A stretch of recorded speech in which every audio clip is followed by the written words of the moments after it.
So, we might finally have a confirmation about the divine origins of Orange Piccolo. Orange, you glad you clicked on this video? Well, you're probably not now. Okay, let's move on. Either Goten and Trunks have a problem telling the key signatures of individual Namekians, which would be kind of rude, but on the other hand, they've never had a problem with actually being able to sense Piccolo's aura before, so in this case, we're going to be using the good old Occam's razor principle and decide that the dialogue from the manga is pointing us towards this particular chestnut. Not that the fandom wasn't speculating about it right when the movie dropped, right? But just be aware that while we did get another point for Orange Piccolo being Team God transformation, it's not stated outright. But still, I don't know. That is our headcanon, and if by any chance it turns out that we are actually wrong, we will be happy to take that bitter pill and L. But for now, we're actually going to roll with it. I mean, after all, it makes sense that Orange Piccolo and Gohan Beast, but we're kind of waiting for that one to pop up in the manga as well, are the more advanced and customized versions of Potential Unleashed. Something that, last when we checked, was granted by the Elder Kai or Shenron, both divine beings. And having them as a competitive option to Ultra Instinct and Ultra Ego made us think about something, that they are related to the third path to godly power, which represents the Kaioshin in the divine triad. But talking about that would be kind of repetitive, as there is an even more interesting question to be asked. What is the link between the Namekians and the Kaioshin? Because while it's not stated outright, we do see a certain commonality amongst the divine tradition, and I admit, our view on the subject may be a little bit warped due to the fact that the last two Guardians of Earth, which to our knowledge may be the lowest level of management position amongst the godly ladder, have been held by two Namekians who coincidentally, and perhaps with Kami not entirely consciously, were drawing from two different paths. The path of the Guardian himself and the Namekian Elder One, as we've seen Kami, Dende, Guru, and Mori display certain similar traits and abilities. And funnily enough, it's all due to their affiliation with the Dragon Clan, more or less, which is pretty interesting considering a couple of things regarding the Divine Triads. That's right, everyone. It's time for our Tinfoil Zalama segment again. Prepare your hats! For those of you not familiar with the trope and that you're new here, first of all, welcome. Dragon Ball Super just casually dropped the idea of a divine triad. A destroyer god, a creator god, a supreme Kai, and an angel to balance it out. Understandably, threes are all over real-life mythologies, and often have important meanings for the different cultures on Earth. Also, three's a pretty nice number, isn't it? But do you see a small problem at the top? Well, you have the GP, which is definitely the head honcho angel. Then you only have Zeno, okay, two Zenos, so it's technically a triad. Except that one time when he created a magical button, we don't really see the Omni King create anything. But we do see him destroy a whole lot of things. He has the biggest body count in the series if you think about it. So while he does govern over everything undeniably, though the GP is surely a great help in that, he doesn't really strike us as a creator deity. That's why I think he's more of a destroyer deity. But there is a mention of a character that is indirectly responsible for creating the most iconic object in the series, the Dragon Balls themselves. The dragon god Zalama. Mind you, it might have just been an one and done reference that Zuno mentioned as he was just talking about the history of the Dragon Balls, and something that most people had forgotten. And to add confusion to that, the dub explains that Zalama has more of the name Super Shenron, which definitely is not the case, and that he is credited as the maker of the Super Dragon Balls, so a dragon can't really make its own balls. And these were actually used as Super Dragon Balls by the Namekians to learn how to create their own. They are rumoured to actually just be splinters of the Super Dragon Balls to then create little mini Dragon Balls for small wishes. And as you know, both versions of the orbs can create pretty ridiculous things and are very potent. They are so potent, in fact, that they were used in the Tournament of Power as the main prize. They can alter reality itself. So it would seem that whoever made these would be a big deal. You'd have to be pretty powerful to conjure these up out of the ether.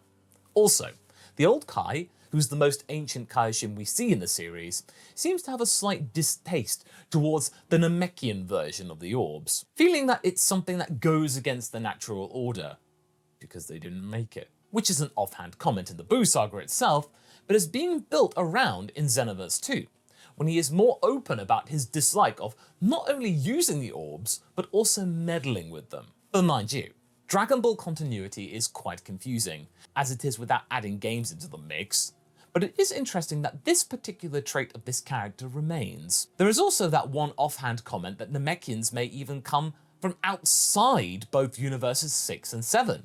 You know, the two universes that happen to have Super Dragon Balls in them, conveniently.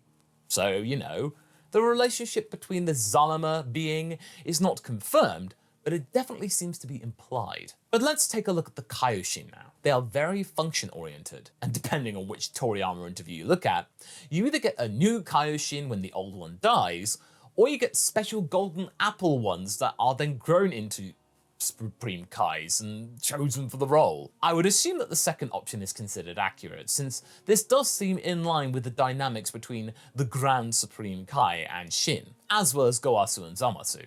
Maybe there's just an oh dang moment for the kaiju tree when something bad happens to the Supreme Kai and there is no designated successor. So maybe both statements are true? But still, Kaioshin are all about natural balance, not interfering too much, and being rather distant from mortal life. Not that other divine species aren't, but in their care, it's pretty apparent and something we do see really often in play, especially with their supreme variety. And the Shinjins, or the core people as a whole, basically Kibito, are the deities that we see the most throughout Z, and their various levels of power. Now, the big omission from this rule? Well, it's Kami. Now, we know very little about the predecessor to the Namekian Guardian that we met in the final stages of Dragon Ball, but what we do know paints a rather interesting picture. Now, the important thing is that any details that we do know about regarding Kami are from the Garlic Jr. saga, because that's where he actually gets most of his backstory, so yeah. It might not even be part of the main continuity anymore, it could have been retconned. But first of all, I don't think that he was any type of Kai. No. But it is also interesting to note that he was willing to find his own replacement amongst the likes of Namekians and Makians, which may point to him being an alien entity rather than an Earthling. Now, I mean, clearly he wasn't the first Guardian of Earth, which we do know, and if he was open to accepting students from different species, then he was at least familiar with other spacefaring peoples and aliens. Also, he was apparently a pretty caring but strict individual, even more so than our Kami. We also know that he was in possession of a hyperbolic time chamber, and we were made aware of only 2 more of those. One belonging to Mirrors, or as we like to call it, the Hyperbolic Time Chamber Pocket Edition, as well as the one that Frieza stumbled upon and he stayed in for 10 years and used to train to get Black Frieza. I really hope we get some kind of elaboration about that, because at the moment, we've really got nothing other than the fact that he was in there for 10 years and he got the power and yeah, Goku and Vegeta are nothing against him. Because it would confirm, or deny, if other planets have Guardians, and that's where the old Freezy Pops has snatched that from. Some unfortunate Kami from another planet just bit the dust because Frieza saw it and, oh, I'm going to be taking this one, yoink! Which probably means that it didn't end well for the caretaker in question, because you seriously think that Frieza would play along saying, oh, Mr. Guardian-sama, may I please use your hyperbolic time chamber? Please, pretty please. No, he wouldn't do that. Unless he's a Frieza loyalist, that would be an interesting twist. We do know that the position of the Guardian is connected with certain intuitions or knowledge about higher hierarchy. Piccolo was nearly petrified by Shin's power after his fusion with Kami, and although his deduction regarding the Kai wasn't entirely spot on, he was aware of what a Supreme Kai was. Rewatching that bit had made me realise that we actually reached a point in Z which someone considered Shin to be terrifying. Oh, how far that boy has fallen. Okay, Masako, but what's the point of this video? A lot of the stuff that connects Namekians and the Kai that you're talking about has nothing to do with Kami being a Namekian. Kami just happened to be a Guardian who was also a Namekian. Ah, I'm glad you asked, random citizen. It is true that the Guardian of the Earth thing is at best a happy correlation, But if you think about it, there are some similarities between the two groups. Both are pretty close to trees, both venerate nature, and both have a particular way of being born. You know, slugs, plants. Plants and slugs are pretty connected usually. But no, we're in no way suggesting that Namekians are somehow a missing tribe of Kais or something. That would be a little bit too far-fetched. Instead, what we do suggest, if they are both connected to the original created deity, the life part of the triad, is that they represent two sides of nurturing the living things. Think about it. Namekians are farmers. They tend to the land directly. Whenever we see a new settlement of Namekian people, we see those sprawling farmlands then growing their own vegetables. Well, what about the Kaioshin?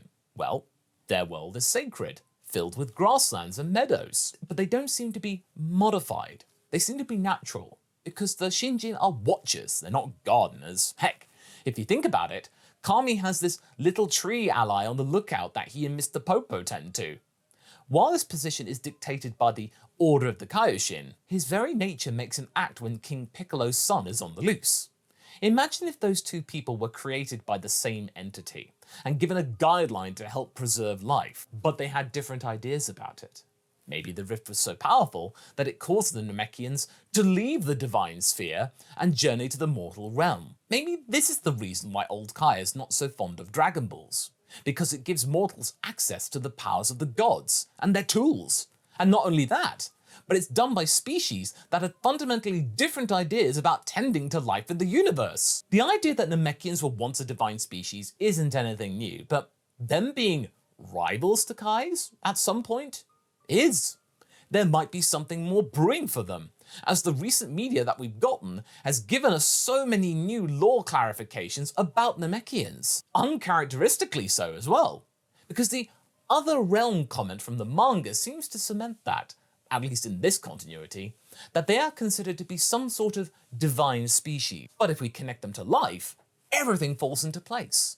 And suddenly all of the weird stuff starts to make sense. Now, the biggest glaring issue with this is how much of this stuff comes from different Dragon Ball continuities, and some of the proofs come from the expanded Dragon Ball universe instead of the most direct works that we have actually got from Toriyama himself. The author is also pretty well known for changing his mind every few years, so we don't quite know what's canon now and what might be. We don't actually know if he still remembers the name Zalama, or if this is something that we should keep in mind. But on the other hand, they are making a titanic effort for Namekians to be the second most important species in the Dragon Ball series, as well as bringing Piccolo's power level right back next to the likes of Goku and Vegeta, the first time that we've seen that since the Cell Saga. So there's got to be something there, right? We really hope so. It would be really, really sad if all the Namekian goodness that we've been getting in Super was just accidental fluff and nothing more. That would take away so much of the world building that this particular period of Dragon Ball history has created. And honestly, we really hope Toriyama's got a plan, because as we know, he's not much of a planner. He did though manage to keep certain Super story bits organised. For better or worse, I suppose.